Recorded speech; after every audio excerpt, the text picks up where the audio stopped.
Ahead of the 2024 election, Republicans are doing everything they can to define themselves as the party of family values, like kicking up a moral panic around education, gender, and any discussion of sexuality. But that plan has one big problem. On Tuesday, 9 jurors in New York unanimously found Trump liable for sexual abuse and defamation against E. Jean Carroll. The following day, at a town hall meeting in New Hampshire, he openly mocked his accuser to the laughter and applause of Republican voters in the audience.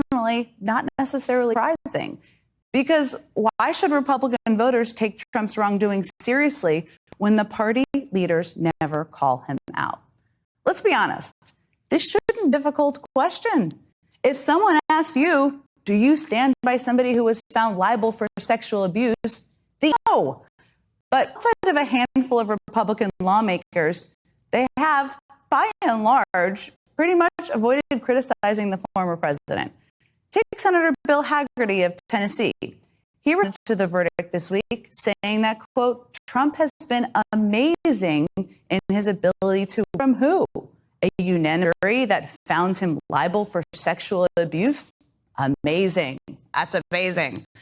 Then there's Senator Tommy Tuberville of Alabama, who said the ruling only makes you, quote, vote for Trump twice.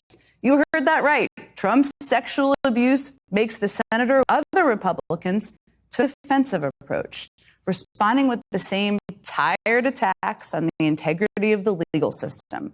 Senator Lindsey Graham declared that, quote, the New York legal system is off the rails, while Senator Marco Rubio called both the jury and the case, quote, a senator about sexual abuse. He can explain that to us.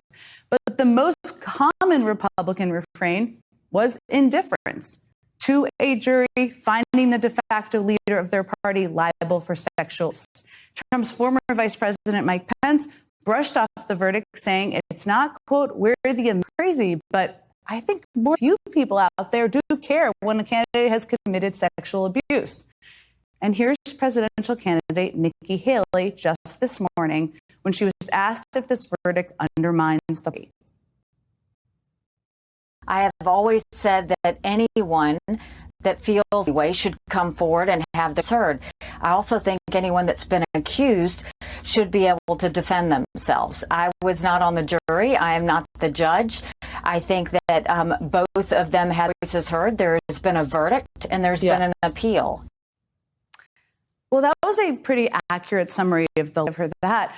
But what I didn't hear is any kind of condemnation of someone who was just found liable for sexual abuse.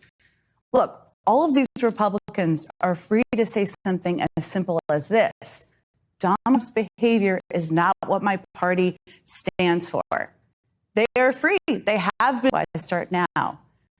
For them is no matter how hard they try to spin themselves as the party of family values to create fake controversies, that's hard to do with a straight face, given that the de facto leader of their party has now been branded a sexual abuser. Somehow